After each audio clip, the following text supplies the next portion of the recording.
entre l'affrontement, la contestation, la rivalité ou la révolte, cette opposition colérique qu'elle manifeste dans son rapport à cet autre s'articule à un désir d'être reconnue à travers un signifiant qui paraît pouvoir la représenter totalement et qu'elle revendique ardemment. L'envers de ce sujet supposé savoir semble alors se fondre dans l'affirmation d'un « je suis » que Lacan nous a appris à reconnaître comme le lieu de l'aliénation. Dieu est bien sûr l'image la mieux à même d'incarner ce fameux sujet. Mais nous voyons à travers cet exemple qu'il n'en est pas le seul dépositaire.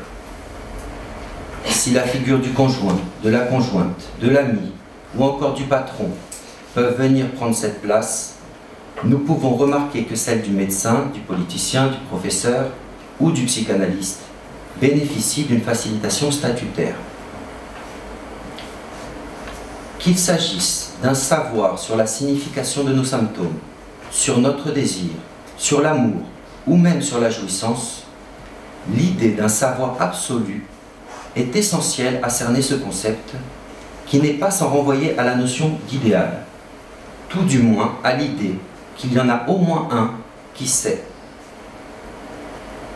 Nous reconnaîtrons avec Freud non seulement les imagos parentaux, mais nous y verrons essentiellement la structure narcissique qu'il met en évidence dans l'amour, en ceci que ce que l'être aime dans l'image de l'objet qu'il chérit, c'est avant tout son propre idéal du moi.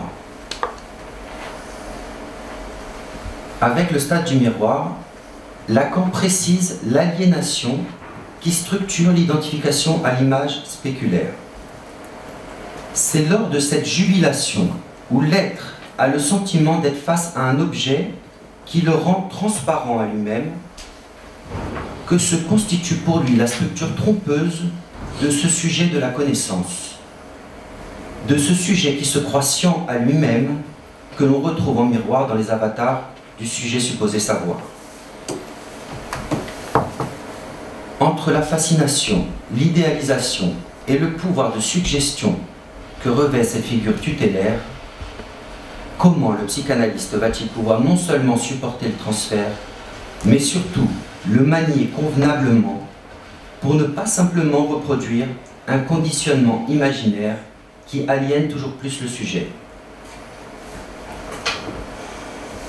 Le rapport au sujet supposé savoir impliquant un lien d'asservissement dans lequel l'être s'aliène, nous saisissons mieux la difficulté pour de nombreux névrosés de pouvoir à la fois s'engager et se soutenir de leur désir dans une relation à l'autre. Celle-ci, finissant par être vécue dans un rapport de tension entre la soumission et l'opposition, il est donc plus facile de couper court à une relation qui peut finir par être ressentie comme contraignante et oppressante. À travers cet exemple clinique, nous voyons bien que le rapport au sujet supposé savoir est incompatible avec la position de sujet désirant. En laissant cette figure de l'autre tutélaire prendre les décisions à sa place, il évite la question de son manque, de son désir, et celle non moins subjective de sa responsabilité. Toute l'autorité est alors confiée à cette figure à peine voilée de maître. En vouant une confiance aveugle, en adhérant littéralement aux paroles de l'autre, l'être se soumet à cette souveraineté qui prend lieu et place de son propre manque et partant de sa possibilité même de pouvoir répondre de son désir. La perfection supposée de ce grand autre semble alors ne trouver de limite que sa complétude. Elle recouvre l'impossible à pouvoir entièrement représenter le réel, que ce soit celui de la différence des sexes ou celui auquel fait écho le maître absolu, la mort. À travers les expressions amoureuses, où l'amant dit que l'être aimé lui appartient, ou au contraire qu'il est la propriété de l'autre, la possessivité semble trouver sa cible en un semblant d'objet dont la fonction masque l'indicible. l'irreprésentable de cet objet à jamais perdu que Lacan nomme petit a.